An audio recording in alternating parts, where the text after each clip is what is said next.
Tema renungan firman Tuhan untuk renungan hari ini adalah keserakahan yang bodoh, atasi dengan menemukan kekayaan sejati di dalam Kristus, dan jagalah hatimu dari bahaya materialisme. Ayat Alkitab yang kita baca sesuai bacaan Sabda Bina Umat GPIB hari ini adalah dari Lukas 12 ayat 13 sampai ayat 15 yang berbunyi sebagai berikut. Seorang dari orang banyak itu berkata kepada Yesus, "Guru, katakanlah kepada saudaraku, supaya ia berbagi warisan dengan aku." Namun, Yesus berkata kepadanya, "Saudara, siapakah yang telah mengangkat aku menjadi hakim atau penengah atas kamu?" Katanya lagi kepada mereka, "Berjaga-jagalah dan waspadalah terhadap segala ketamakan. Sebab walaupun seorang berlimpah-limpah hartanya, hidupnya tidaklah berasal dari kekayaannya itu."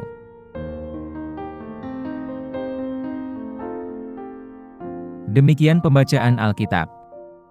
Haleluya!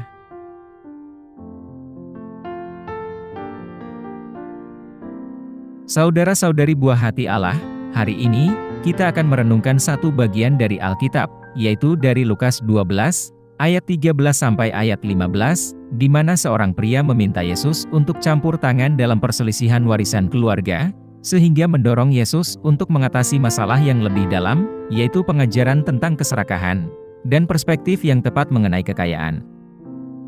Untuk memahami bagian ini kita perlu melihat secara singkat peristiwa-peristiwa sebelumnya, dan pesan keseluruhan yang Yesus sampaikan. Lukas pasal 12 dibuka dengan kisah tentang Yesus yang mengajar banyak orang, menekankan pentingnya integritas rohani dan takut akan Tuhan, daripada mencari persetujuan manusia.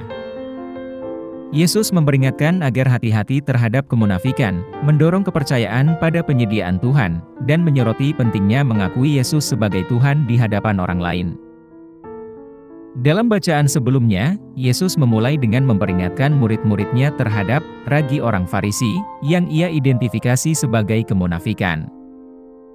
Beliau menekankan bahwa segala sesuatu yang tersembunyi akan terungkap, menggarisbawahi pentingnya iman dan tindakan yang tulus. Yesus kemudian mendorong mereka untuk tidak takut pada mereka yang dapat membunuh tubuh, melainkan takut kepada Tuhan, yang berkuasa atas tubuh dan jiwa manusia. Ia meyakinkan mereka akan nilai mereka di mata Tuhan, dengan menekankan perhatian dan pemeliharaan Tuhan.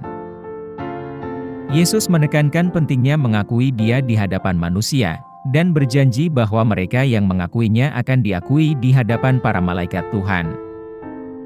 Ia juga menghibur mereka dengan jaminan bahwa Roh Kudus akan memberikan hikmat dan perkataan, yaitu saat mereka menghadapi penganiayaan.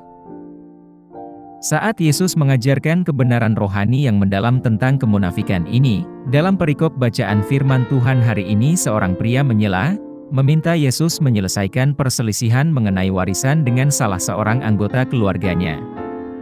Permintaan ini nampaknya wajar, tanpa menyadari bahwa orang yang bertanya itu hanya mementingkan diri sendiri, bila dilihat dari konteks ajaran Yesus tentang hal-hal yang kekal. Yesus tentunya menolak untuk menengahi perselisihan tersebut, malah menggunakan kesempatan ini untuk memberikan pelajaran tentang keserakahan. Beliau bersabda, "Saudara, siapakah yang mengangkat aku menjadi hakim atau penengah di antara kalian?" Dia kemudian memperingatkan orang banyak, "Hati-hati! Waspadalah terhadap segala jenis keserakahan, hidup tidak hanya terdiri dari harta benda yang berlimpah." Intinya, pembacaan firman Tuhan hari ini menjadi momen penting di mana Yesus mengalihkan fokus dari hal-hal duniawi dan materi, ke kebenaran rohani dan bahaya keserakahan. Bagian ini menjembatani ajaran-ajarannya sebelumnya tentang integritas, kepercayaan kepada Tuhan, dan pengakuan akan Kristus, memperkuat pesan bahwa nilai kehidupan yang sebenarnya tidak terletak pada kekayaan duniawi, tetapi pada hubungan seseorang dengan Tuhan dan ketaatan pada prinsip-prinsipnya.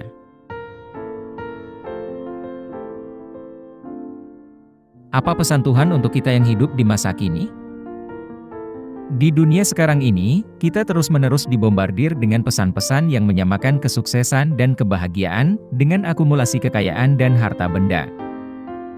Materialisme yang luas ini dapat membuat kita memprioritaskan keuntungan finansial dibandingkan pertumbuhan spiritual, hubungan relasi, dan menjaga integritas kita. Ayat bacaan firman Tuhan hari ini menyoroti kebodohan dari keserakahan tersebut. Yesus memperingatkan bahwa hidup tidak berasal dari harta benda yang berlimpah, dan Dia mengalihkan fokus kita untuk menemukan kekayaan sejati di dalam Dia. Pesan ini sangat penting, karena menantang kita untuk menilai kembali nilai-nilai yang kita anut, dan menjaga hati kita terhadap bahaya materialisme yang dapat dengan mudah menjauhkan kita dari hubungan yang jauh lebih memuaskan dengan Kristus.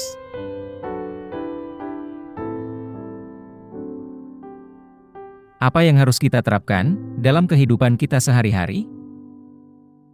Pertama, evaluasi kembali apa yang menjadi prioritas hidup Anda. Renungkan secara teratur apa yang benar-benar penting dalam hidup Anda.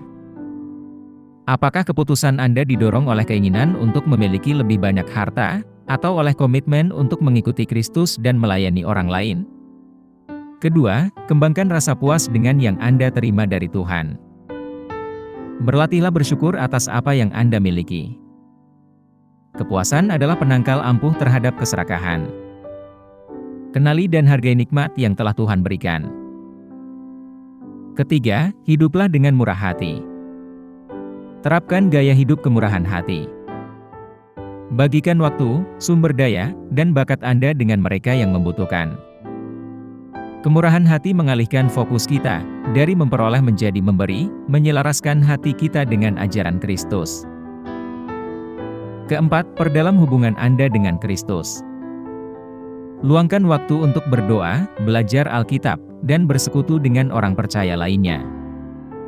Perkuat kehidupan rohani Anda dengan memfokuskan Anda pada kekayaan sejati yang hanya datang dari mengenal dan mengikuti Yesus.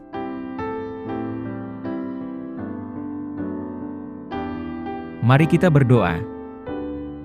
Tuhan Yesus, kami bersyukur atas pengajaran-Mu yang mengingatkan kami akan betapa berharganya hidup di luar jeratan harta benda. Bantulah kami untuk menjaga hati kami terhadap iming-iming keserakahan dan materialisme. Berilah kami kebijaksanaan untuk mencari kekayaan sejati kami padamu, memupuk rasa puas dan kemurahan hati dalam kehidupan kami sehari-hari. Perkuat iman kami, dan dekatkan kami kepadamu, sehingga kami dapat hidup dengan cara yang memuliakan nama-Mu, dan mencerminkan kasih-Mu kepada dunia. Kami pohonkan doa ini dalam nama Yesus Kristus, Tuhan dan Juru Selamat kami. Amin. Kiranya Tuhan menguatkan kita, dan kasih karunia Tuhan Yesus menyertai kita.